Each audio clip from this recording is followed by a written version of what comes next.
¿Qué más, muchachos? ¿Cómo están? Bienvenidos a un nuevo video de Quimera Juegos de Rol. Estamos haciendo una serie de videos en los que estamos explicando reglas que de pronto la gente no conoce mucho y que pueden ser aplicadas a cualquier edición o inclusive a juegos diferentes, a Calabozos y Dragones. Recuerda que estamos construyendo comunidad en torno a este maravilloso hobby que es sana diversión desde la comodidad de tu hogar, algo que necesita mucho el mundo en este momento. Si ya te suscribiste, te damos un enorme agradecimiento y si no lo has hecho, dale clic al botón de suscribirte para que nos ayudes a difundir. Entonces, bueno, el día de hoy vamos a hablar sobre unas reglas que se aplican en el tema de combates estratégicos o con mapas y miniaturas. Recuerden, muchachos, que los juegos de rol, hay dos tipos de juegos de rol básicamente. Unos son los de mapas y miniatura y otros son los de teatro de la mente. Muchas personas podrían polemizar esta división, pero realmente con la experiencia que yo he tenido sí me he dado cuenta que son dos tipos de juego de rol completamente diferentes, dos tipos de directores de juego y dos tipos de jugadores. Entonces, esta regla viene enfocada, o esta que vamos a hablar en este video, viene enfocado en mapas y miniatura. Por eso tenemos aquí nuestra mesa de juego virtual de Roll20. Y tenemos unos tokencitos aquí con los que vamos a hacer los ejemplos. Entonces, muchachos, hay un tema cuando estamos en combate en mapas y miniatura, y es el tema del posicionamiento de los enemigos. Aquí tenemos 4 tokens que representan dos bandos. El bando de los azules y el bando de los platos. Entonces, ¿qué pasa cuando, por ejemplo, estos dos personajes están enzarzados en combate, engarzados en combate, y este aliado de este quiere atacar al enano que está acá? Entonces, como ustedes pueden ver, el personaje está atacando y la línea que demuestra la trayectoria de su ataque cruza por donde está una casilla ocupada por el aliado de él. Fíjense que estos dos son azules, son aliados. Cuando vamos a las reglas básicas, simplemente el ataque se da con normalidad, pero hay unas reglas más avanzadas que me parece que le imprimen un toque de realismo bacano, y aparte de eso vuelven más retador el combate, haciendo que los jugadores piensen un poco más en el posicionamiento estratégico. Entonces me gusta mucho esta regla para que la empiecen a usar. Entonces básicamente vamos a dividir esto en dos partes, que es como lo más importante. Una se llama cobertura y la otra es atacar a través de la cobertura. Entonces, muchachos, básicamente las reglas de cobertura existen en todos los juegos, y lo que nos indican es que siempre que tú vayas a hacer un ataque contra un enemigo y en la trayectoria de ese ataque haya algo que pueda obstruirlo, entonces ese enemigo tiene cobertura. La cobertura siempre se aplica a la defensa del enemigo, no se aplica como penalizador al ataque, porque el que está atacando tiene sus plenas facultades y capacidades, pero el que se está defendiendo sí va a tener un bonificador porque se ayuda con la cobertura. Tengan en cuenta mucho eso, muchachos, cuando estén asignando penalizadores, bonificadores y modificadores en general. Una cosa es afectar el que está atacando y otra cosa es afectar al que está defendiendo. Tienen que pensar bien en eso. Entonces, en este caso y en la mayoría de los juegos, la cobertura afecta positivamente al enemigo que se está defendiendo, pero no negativamente al que está atacando. Habrán algunos juegos que sí, pero digamos que como por regla general es así. Entonces, cafecito colombiano. Muchachos, la cobertura hay 3 tipos de cobertura. Está la cobertura total. La cobertura total indica que ocurre cuando el enemigo, digamos que el enemigo sea este enano de acá, esté ubicado detrás de un obstáculo que impide no solo la trayectoria de los proyectiles, sino también la visión. O sea, si esto que yo dibujé aquí azulito es un muro de altura suficiente como para, de unos 2 o 3 metros, como para tapar a ese enano, Estos dos que están acá no podrán hacerle objetivo con un ataque directo, ya sea con un arma de proyectil o un hechizo de ataque directo, porque no lo pueden ver y aparte de eso la trayectoria del proyectil va a estar obstruida por esta pared, ¿cierto? Ahora bien, aquí también hay que entrar a hacer análisis de otras situaciones, muchachos, y es que de eso se trata también los juegos de rol. Las reglas proponen, hay reglas muy concretas con respecto a aspectos, pero hay situaciones derivadas que pueden necesitar de tu interpretación o de tu adición o remover cosas. Entonces, pila muchachos, no nos quedemos solo con las reglas, sino que también podemos hacer análisis. Entonces, digamos que ese muro sea de vidrio, entonces ¿cómo sería ahí? ¿La regla aplica o no aplica? Porque yo puedo ver al enemigo, lo puedo ver a través del vidrio o del cristal, pero pues el ataque no puede hacerle efecto porque hay ahí se interpone algo un obstáculo entre el enemigo y yo. Entonces eso es lo que vamos a ver ahorita cuando hagamos la segunda regla. Entonces por ahora tener en cuenta que la cobertura total, cuando es algo que obstruye la trayectoria y también la visión, no permite hacer ataque. El siguiente tipo de cobertura es 3/4 de cobertura y esa indica qué ocurre cuando, por ejemplo, un enemigo se encuentra dentro de una tronera o detrás de una puerta de barrotes o escondido en una esquina en la que solamente le puedes ver como el hombro y el rostro. Cuando este tipo de situaciones ocurren, el enemigo tiene 3/4 de cobertura y obtiene +5 a la tipo de armadura. O sea, se vuelve más difícil golpearlo. Y el tercer tipo de cobertura es media cobertura, que es cuando, por ejemplo, un enemigo está detrás, digamos que estas de acá, como pueden ver, son unas bancas. Entonces, digamos que este enemigo está detrás de las bancas y yo estoy acá. Entonces, la banca le puede llegar más o menos hasta la cintura, cubriendo la mitad del cuerpo. Eso indica que tiene media cobertura.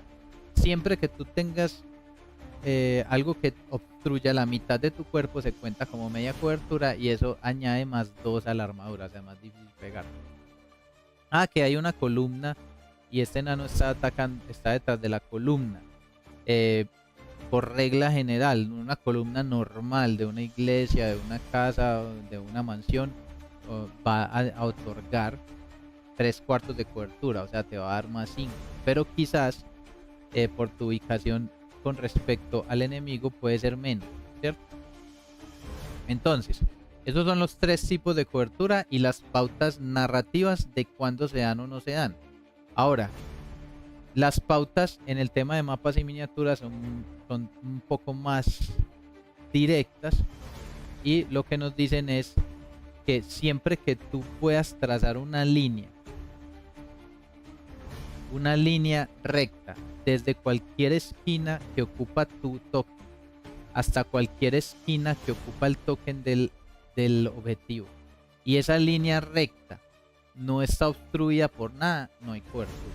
Entonces, si vemos aquí, yo puedo poner esta línea recta a este enano desde cualquiera de mis casillas y ahí pues por regla nos indica que no tiene cobertura. Pero digamos que si el enano está acá, si podemos ver, está detrás de la columna. Sin embargo, yo puedo trazar una línea recta desde esta casilla hasta esta de acá arriba, indicándome que no tiene el bono de cobertura. Digamos que si yo la trazo desde este hasta esta, ahí atraviesa la columna, lo cual nos daría un bono de cobertura. Pero si la trazo así en línea recta, tampoco toca la columna, entonces no habría cobertura. Entonces, ¿esto qué simboliza? Esto simboliza que el personaje no está estático, ¿cierto? Entonces vos te puedes mover, analizar, apuntar y lo mismo el enemigo. Entonces, si por lo menos una de las casillas de las esquinas tú puedes trazar una línea recta hasta cualquiera de las esquinas donde está el enemigo, sin ningún tipo de obstáculo no hay cobertura. Esto es importante. Digamos que si yo estoy acá y quiero atacar a ese elfo que está detrás de la banca, si nos vamos a la regla de línea recta, podemos ver que está atravesando la banca cualquiera de las líneas que yo le tire desde una esquina a una esquina de él, todas atraviesan la banca. O sea que aquí hay una cobertura y ya el director de juego indica que esta banca, al ser solamente hasta la cintura, otorga más 2 de cobertura. Nuevamente aquí al enano, si pueden ver desde esta esquina hasta esta esquina, la línea recta atraviesa la banca pero no la columna. O sea que aquí en este caso tendría la cobertura de la banca pero no de la columna. O sea, en vez del más 5 sería más 2 a la C. Entonces, pilas con esa regla, con esa reglita para que estemos midiendo y calculando esto. Quería hacer aclaración con respecto a la cobertura porque el objetivo principal de este video es la siguiente regla, la que vamos a ver a continuación, pero pues está cimentada con esto. Entonces, esto tiene que quedar muy claro y muchachos, esto es una regla avanzada, ¿cierto? Esto es una regla avanzada, lo que les voy a mostrar, o sea que es recomendable para directores de juego y jugadores que ya tengan como una buen manejo del tema del posicionamiento, de la mesa de juego virtual, de los tokens, de las reglas de qué puede hacer su personaje y qué no. Porque si tenemos un grupo de jugadores novatos y le vamos a meter esta regla, vamos a volver súper lento el combate y esa no es la idea. Entonces, recuerden muchachos, el juego de rol tú empiezas a aprenderlo y nunca terminas de aprenderlo. Cada día vas mejorando y aprendiendo cosas nuevas. Lo que hace que conforme que empieces con todo lo básico y conforme vayas avanzando le vas metiendo cositas nuevas. Y no te preocupes, casi todas están diseñadas, es sino que busques en los manuales y allí están dispuestas todas. Entonces, ahora sí vamos a lo jugoso de este video, que es una regla que me parece muy bacana y deberían de usar todos. Resulta que si una columna o una banca otorgan cobertura, en teoría un aliado también, una criatura. Cualquier criatura que esté entre la trayectoria de tu ataque al enemigo también otorga cobertura, porque es un obstáculo que puede interponerse en la trayectoria de tu proyectil. Entonces es la misma regla. Si tú tienes la capacidad de trazar una línea recta entre cualquier esquina de tu casilla y cualquier esquina de tu enemigo sin atravesar nada, no hay cobertura. Pero digamos que la situación sea así, entonces si tú tiras la línea recta así, mira que tu línea recta atraviesa la del aliado para llegar al enemigo. O sea que ahí ese enemigo tiene cobertura, ¿cierto? Y la cobertura se la está proporcionando tu aliado. Acuérdense que estamos en equipo azul y equipo plata, ¿cierto? Entonces sí, muchachos, los aliados, las criaturas en general tienen cobertura, generan cobertura, porque no son transparentes ni están por ahí materializados. Como les decía ahora, mirar bien y analizar si está inmaterializado ya es otra cosa. Pero bueno, digamos que para situaciones normales, como por ejemplo estos dos elfos que están luchando contra ese enano, este elfo le estaría dando cobertura a él. Entonces lo que esto va a motivar es a que hayan movimientos de parte de este o buscar con este un mejor ángulo para poder atacar sin tener cobertura, ¿cierto? Entonces esto también va a potencializar el tema del uso de las reacciones como ataques de oportunidad o algunos tipos de hechizos o habilidades de monstruos que se activan en los turnos de los otros. Pilas, esto le da un dinamismo y genera otras situaciones más dentro del combate. Entonces, tenemos que tener también en cuenta el tamaño de las criaturas, porque cuánta cobertura puede dar este elfo a este enano. Entonces aquí es donde entra el análisis del director de juego. Esto es un análisis que se puede hacer rápidamente y conforme vas ganando experiencia lo haces con más facilidad, y es, recuerden que esto es un token de tamaño mediano, igual que el enano, pero esto es un elfo que mide 1,80 m y esto es un enano que mide 1,50 m. Sabemos que las tokens de tamaño mediano pueden ir desde 1,40 m hasta 2,10 m. Entonces hay un gran rango de tamaños y de peso.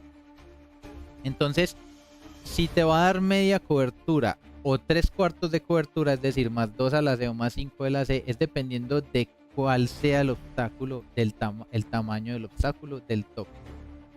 Entonces, digamos que este es un enano. Los enanos son robustos y bajos, mide 1,50 m. Y este es un elfo que es delgado y tiene una estatura de 1,70 m. Entonces yo dispongo que para este caso la cobertura va a ser parcial, como si estuviera atrás de una banca, es decir, tiene +2 a la C.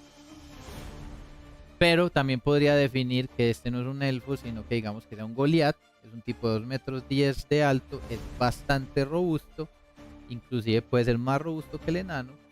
Por lo tanto, esto sería una cobertura de 3/4, dándole +5 a la armadura del enano. Entonces, pilas, mucho análisis. Esto tiene que ser rápido porque tampoco podemos volver el combate así, pues súper lento. Bueno, entonces, esas son las criaturas de tamaño mediano. Digamos que estamos luchando contra una criatura de tamaño grande. Esto ya es una criatura que ocupa 4 espacios. Entonces, lo primero que vamos a ver es que efectivamente el posicionamiento ya tendría que hacer un esfuerzo adicional, porque al ocupar más espacios es posible que la criatura bloquee más ángulos. Pero, ¿cuánta cobertura puede dar una criatura larga? Aquí vuelvo y les digo, esto es puro análisis, pero yo pensaría, a mí me parece que a partir de una criatura de tamaño large, que ya estamos hablando de alguien que puede tener alas, más extremidades, ser de 12 metros de alto, o sea, es una criatura ya muy grande, debería de dar cobertura de 3/4 siempre, o sea, +5 de AC siempre, ¿cierto? Esa es mi opinión, ya cada director de juego lo puede usar como quiera. Pero qué tal que la criatura sea huge, como por ejemplo esta. Una criatura huge, no, esta no es huge, esta es gargantuesca. Una criatura huge o una criatura gargantuesca, como esta que les acabo de poner acá. Esto ya estamos hablando de criaturas de un tamaño masivo, o sea, dragones, tarrascos, cosas gigantescas que desafían como la propia imaginación, uno poder imaginarse estar ahí parado frente a ellos con una espadita o cosas así, son enormes. Estas criaturas dan cobertura total. O sea, este elfo no podría ser objetivo a este ni a este bajo ninguna circunstancia, porque el ataque queda bloqueado por completo, tanto en visual como en trayectoria del proyectil. Entonces, quedando esto claro, muchachos, es importante tener en cuenta el tamaño de la criatura con el que estás obteniendo el bono de cover y cuál va a ser el bono. Los bonos son muy fáciles, o es el uno o es el otro, o es +2 a la C o +5 a la C, o no lo puedes atacar. Ahora, y esta es la parte bien interesante, que es la que complica todo. Aquí tenemos un nivel de pensamiento estratégico más avanzado, en el que tanto el director de juego como el jugador va a estar pendiente de dónde ubicar su token y de hacer un buen uso de la economía de movimiento de su personaje. Sabemos que un personaje en promedio se puede mover 6 casillitas por turno, entonces va a tener que pensar bien cuáles son esas 6 casillas, ¿cierto? Todo esto, muchachos, aunque no parezca, es divertido. O sea, que las situaciones estén bien descritas, que se pueda aplicar bien las capacidades de tu personaje que tú has desarrollado y que tú sabes que tiene, eso genera un nivel de diversión bastante elevado. Como les digo, esta regla es para jugadores más avanzaditos. Estamos aquí buscando expertos, pero tampoco muy novatos. Necesitamos que los novatos jueguen con las reglas más básicas posibles, para que le cojan el tiro rápido y empiecen a explorar ellos mismos cómo mejorar cada día. Entonces, resulta que este elfo le está atacando a este señor de acá. Este elfo le está atacando a este señor con una espada, y el amigo que tiene un arco le está disparando desde allá. Entonces sabemos que por la regla que vimos ahora tiene cover, ¿cierto? Entonces esto es lo interesante. ¿Cuáles son las probabilidades de que un ataque que haga él golpee al amigo y no al enemigo? Existe esa probabilidad. Y en muchos juegos o muchos directores de juego, erróneamente, en mi opinión, se lo adjudican a la pif. Es decir, si este tira 1 y está atacando a este, entonces le ha pegado a este, ¿cierto? A mí eso me parece erróneo porque no aplican todas las situaciones, ¿cierto?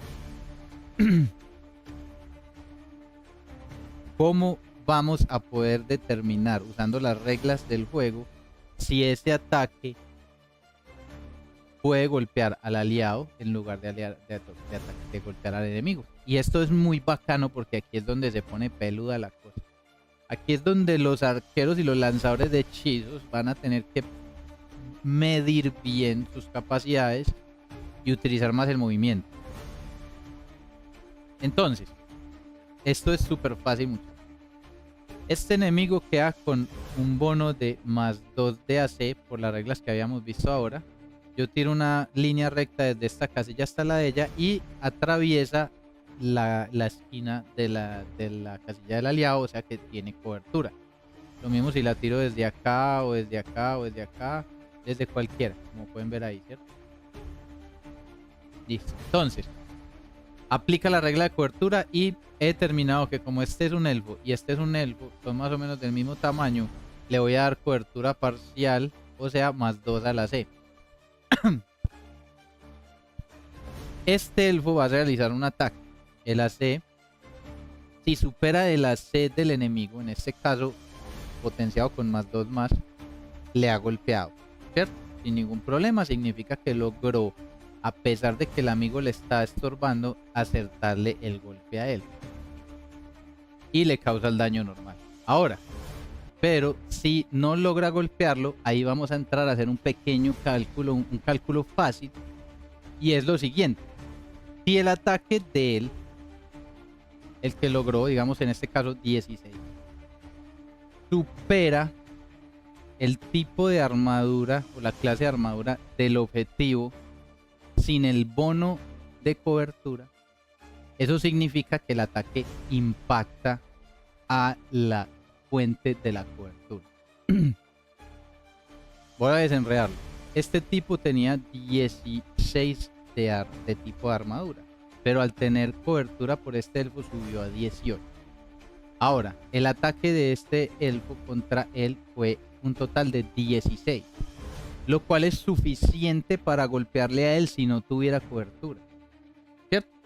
Entonces, como tiene cobertura no lo golpea, pero sí golpea lo que le está dando la cobertura, en este caso su amigo. Entonces ahí pasaría a ser el daño normal al amigo. Pilas. Muy bacano esa regla. Esa regla la encontramos en el Dungeons Master's Guide. Puede ser aplicada a cualquier edición. Le da primero un toque de realismo a la situación y le da también la necesidad del pensamiento estratégico y trabajo en equipo del grupo. Recuerden que una de las cosas más bacanas que tiene el juego de rol es enseñarnos a trabajar en equipo. No solo en el tema de crear la historia, sino también en estas situaciones tácticas.